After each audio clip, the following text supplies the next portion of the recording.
Today I have the honor to welcome Professor Janat Shah, who has been the director at IIM Udaipur and has been associated with the campus with the time of its inception. He has worked as a senior professor with IIM Bangalore prior to taking over as the director of IIM Udaipur. He is recognized as one of the most celebrated faculties at both the institutes, leveraging upon his experience and expertise in operations and supply chain management. Professor Shah has been actively involved in promoting the domain with the help of the PGPX program at IIM Udaipur in partnership with Purdue, USA, concentrating on supply chain management. Sir, it's an honor to have you over here, and we cannot wait to have your wisdom shared with the rest of the audience. Sir, the first question that I have for you is both generic yet personal, where Sure. I want to know, in your own words, what do you think is the B school of the future, and how do you envision IIM Udaipur for the same? Sure. Sir. So thanks, Pratna, for inviting me. So to some extent, a business school is an almost mature, field. For example, in 2008, Harvard had completed 100 years. So in that sense, I think we are fairly know, what we're trying to do as a discipline. But at the same time, I think there's also, finally we need to respond to changing industry. We essentially create leaders and managers for industry. So if there are changes which are happening in a wider world, we must respond to it. So on one hand, as I said, we are a mature industry. So something we know what we are good at and what we are not good at. So I think what we are good at, I think we make sure that our graduates understand business well. They're able to look at business from multiple perspectives. They're able to work under time pressures, and they have a strong, you know, uh, analytic skills. Traditionally, we find they've been weak on the leadership skills, execution skills, and sometimes people skills. That's been one area where all of us have been trying to do some work. But I think there is an additional piece, which is industry is going where the digital, and technology is becoming a dominant theme around which industry is evolving. So if you ask any, if you look at our world, our day-to-day world is governed by digital. Similarly, all corporates are seeing opportunity of looking at world re-engineering themselves using digital technology. So I think we need to ask ourselves that how are you going to prepare ourselves for the digital world? And when we look at our curriculum, I must say, bulk of our material is not oriented towards that. So if I were to summarize, I said there are things which we know we're doing very well. There are parts which we know we have not done well. And now we have this additional piece, which is responding to the needs of industry. We're preparing future managers and leaders for digital work. Second question that I have for you, Professor Shah, is very similar to the first question, but I would call it more detailed. And that is, where do you think the education industry, not just B school, but the education industry in general is heading? And what are the changes that B school should or is taking up considering the post-COVID scenario? Yeah. So I think one is, so there are some phenomena which are global in nature. Okay. So for example, let me start with some global phenomena and then we'll come back to specific to India and a business school. Right. So I think overall, world over, there's been a concern that education costs have been going up at a higher than the inflation rate. And that's been a concern. So this is true world over. And with a result, there's a concern that probably graduates are graduating with a higher level of debt. So that's one concern. So as an industry, probably we've not improved productivity. If you look at similarly other industry, they've improved their productivity. While we continue to probably teach in a similar way. So our basic structure in the way we teach, the way we do research has not changed. So I think that's been one concern, that somewhere, so people have been saying that we are probably the disruption will happen whenever you find industry has not changed or has not improved uh, significantly over the last couple of years. So that's been a one phenomenon.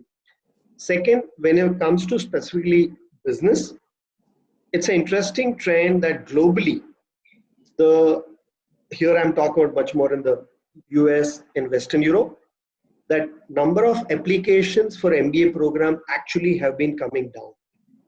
And with the result, some schools actually are talking about even closing down MBA program. But I think that's not true in Asia. Asia, we are seeing that number of applications have been going up. And with a result, I don't expect a problem in Asia for at least a decade, right? So we're seeing an interesting phenomenon globally. MBA, applications are coming down, while India and Asia in general, applications continue to go rise. I think so. Several things are likely to happen, and that's where COVID may be a trigger. My sense is, the premier schools, right, by and large will retain their character. Okay, but what we are going to see is a tier 2 and tier 3 schools. There you might find some players coming up using technology in a significant way, partner with a Google, and find a way in which they will, currently in education we bundle several things. We bundle obviously the knowledge which is related to a business perspectives, but we also talk about a campus experience.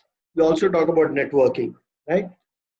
Now, what might happen is for a tier 2 and 3 schools, they might just unbundle some of the things and figure out a way of giving actually better experience at a slightly lower cost.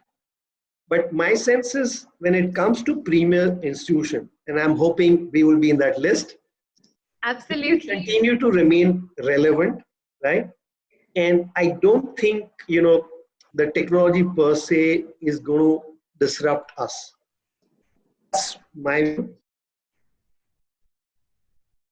This whole industry is going to evolve.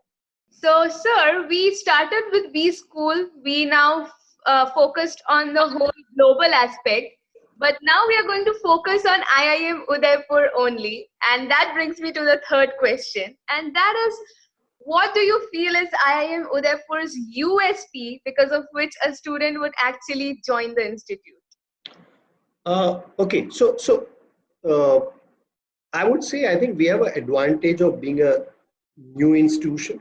We started in 2011, and when we started, we could take advantage of IIM legacy. We are a part of IIMs, Yes. and IIMs have been there for a long time, and they've been very successful. So we could take advantage of learnings of IIMs, but at the same time, take advantage of certain other ideas which were there. For example, I talked about, in 2008, Harvard had completed 100 years, and Professor Shrikant Datar, which is an authority in management education, he and two other colleagues came up with a book called Rethinking MBA. So we could bring in some of those parts of, the ideas which he had talked about in our curriculum, as well as very recently, we have talked about this issue that somewhere we need to bring this digital, what are the implications of digital technology for a future managerial career. So I think we are trying to do these things, and we are more entrepreneurial, being a relatively young institution. And with a result, the way we look at it is that whenever we look at education like MBA, we are essentially talking about three parts. One set of part which you're going to do within the formal curriculum, right? There we try and make sure that we bring two sets of faculty, for our students. One is a strong researchers, so that we make sure that contemporary thinking, which is there in Globe, we bring it in our classroom. But we also bring in, a people who have a lot of experience, and they come and bring that to our students. So we make sure we give them a balanced, curriculum and wide range of faculty, our own faculty and a lot of visiting faculty, bring in both, rigorous theory as well as world of practice. So that's part of curriculum. Second is in terms of a lot of skills which we think you cannot teach in a curriculum. So for example, leadership skills, execution skills. We want everybody to reflect about what do they stand for, in general, discovering themselves. And we talk about this as transformational journey, right? And the third part is the career. So I think a good B school will have to balance all the three. It's not saying that only one is enough, right? I think we at IIM Udaipur have at least made attempts to balance these three. So for example, when we talked about what happens outside curriculum, we give enough freedom and flexibility to student community. So we have a large number of clubs and committees which are owned by students. Okay. And they give a complete freedom in terms of they manage those things. Obviously, they make mistakes. But I think it's an important part of a learning when you learn through your mistakes. And similarly, we have a cell which helps in understanding what are the careers which are good for them. So each one understands what. Yeah. So the way we look at this has to be a transformation journey. And when we talk about a transformation journey, it has to be unique to an individual. Pratna's journey has to be different from Janat's journey or somebody else's journey. Absolutely. So I'm not saying we are there, but we want to, at least there is an ambition that we want to treat each one as an individual, where tailor their journey based on their needs and use this three combination, which is what we do in our curriculum, what happens outside curriculum in their clubs and committees and campus life in general, and issues related to career. We think we're trying to do a good blend, and within that, we are experimenting a lot with understanding what does it mean to prepare manager for technology world, whether technology is pervasive and digital is going to be a key driver of, transformation for organization.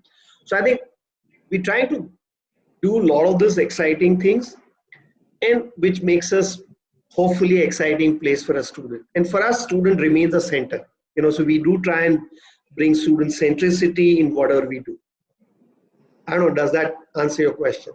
Absolutely, it did. It was wonderfully explained, having the right balance, explaining things that are already in practice, and also saying things that might be or will be implemented in the coming days. It was really, really beautifully explained.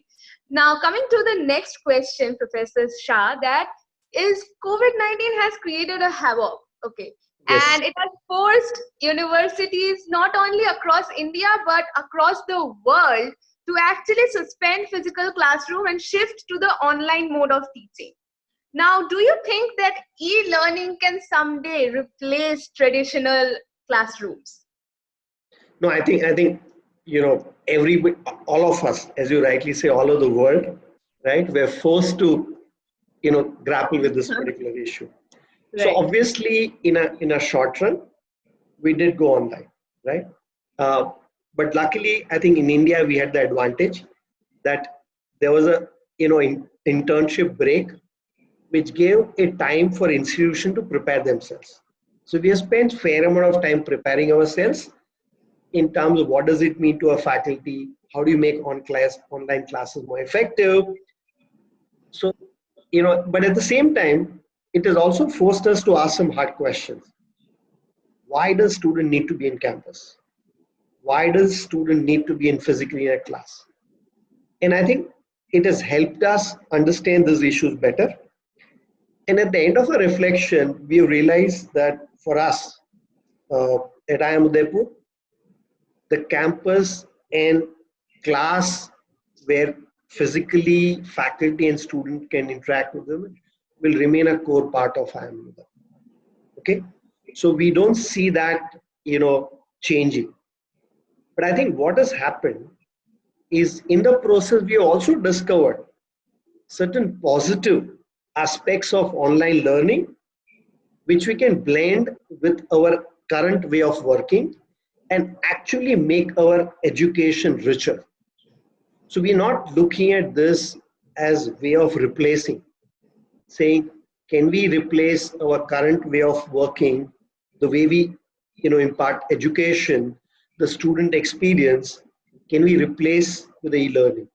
We're saying we will work in a hybrid way, but for us, the current model will remain a dominant model, but we'll take advantage of certain, there are features of, online learning, which will actually make our experience richer. And if I just take 2 or 3 examples. So for example, there are periods within the program. So if I look at from the admission, right, till the person graduates, there are parts of time where student is not physically in campus. For example, admission till the time the student comes to campus, Right. or during summer internship. Now we are saying earlier we could not engage with the students during that period. Now we are saying, why shouldn't we engage with the students even during this period? Okay, so that's one part. Second, we find there are courses where very small group of students may be excited, you know, and sometimes we talk about saying unless you have minimum 20 students, we are not able to offer that course. Now we are saying we don't need to put those limitations. We can actually offer a hybrid course where we take something which is available in a, let's say, Coursera or somewhere, build something on a top of that. So faculty will take, responsibility of quality of learning, but he or she doesn't have to design the entire course, right? Right. So I think it's possible. And third idea we are talking about is because we have a very diverse group within a class. In an MBA, people come from different discipline, people come with a different work experiences. So sometimes in some of the subject, for example, I may feel very uncomfortable with the basics of statistics or basics of accounting. Now what happens is then I'm able to use some of this to make sure everybody comes to a certain level, and whether the faculty can stay focused on certain more important things rather than the basics. So I think somewhere this online can make our experience richer, okay, but the core will still remain, the campus experience, the physical interaction between the faculty and the student. Yeah, that's the way we look at it. It's possible in an executive education we might look at it differently, because where the focus could be that they don't need to travel, they can be at the workplace, give a flexibility. So I think definitely executive education is going to change significantly. But when we talk about a 2-year or 1-year MBA, where we want to look at students in terms of transformation, I think we feel the current model, at least for a premier institution, is not going to change.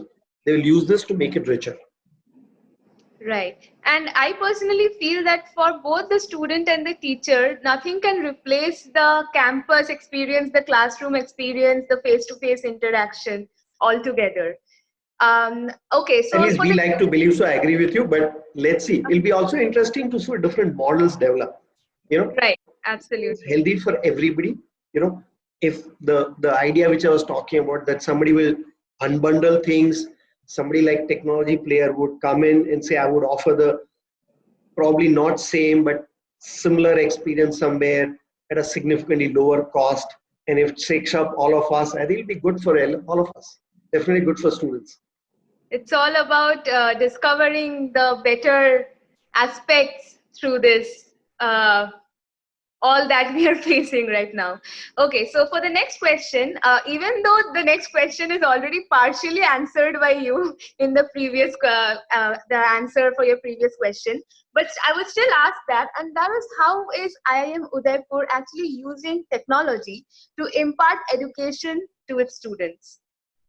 So I must say that probably we were not using technology as much earlier, but now I think because all of us have understood, partly some of us were forced to get into it. I think we also realize there are ways in which, right, we could use technology in a more interesting way to make the education richer. For example, earlier, you know, I don't think we have ever thought about this idea that we could get a, industry leader in classroom even just for 10 minutes, right? Earlier we would do a elaborate exercise. Now I'm saying as a part of my 1 hour 15 minutes, maybe I can just get an industry leader to come for a 10 minutes, So similarly, I can get certain global, faculty who earlier I would have not thought about it. They can also offer a courses. So I think that's one part. Second is I think we've not been using analytics in a any meaningful way. We've been making a lot of decisions about students, about what we offer, all that without serious use of analytics. I think now all of us are looking at that carefully. How do we use analytics to improve the quality of learning as well as improve the student learning? Third, I think there are a lot of interesting tools. For example, using polls, using several ways in which you can improve the engagement or check a feedback about students quickly. Traditionally we used to probably do a quiz every alternate week, and most of the time, by the time we would understand how things are going to quite late. I think we can actually now think about probably every session getting some feedback about how students are doing, how are students understanding the pace at which we're going. So I think there are a lot of ways in which we could use these tools to again finally improve the quality of learning. So I think there is a lot of possibilities which we see. Some of it, probably that's where COVID has been like a trigger. It has helped us in accelerating some of this, and also there's an inertia on the part of faculty who were taught for a long time.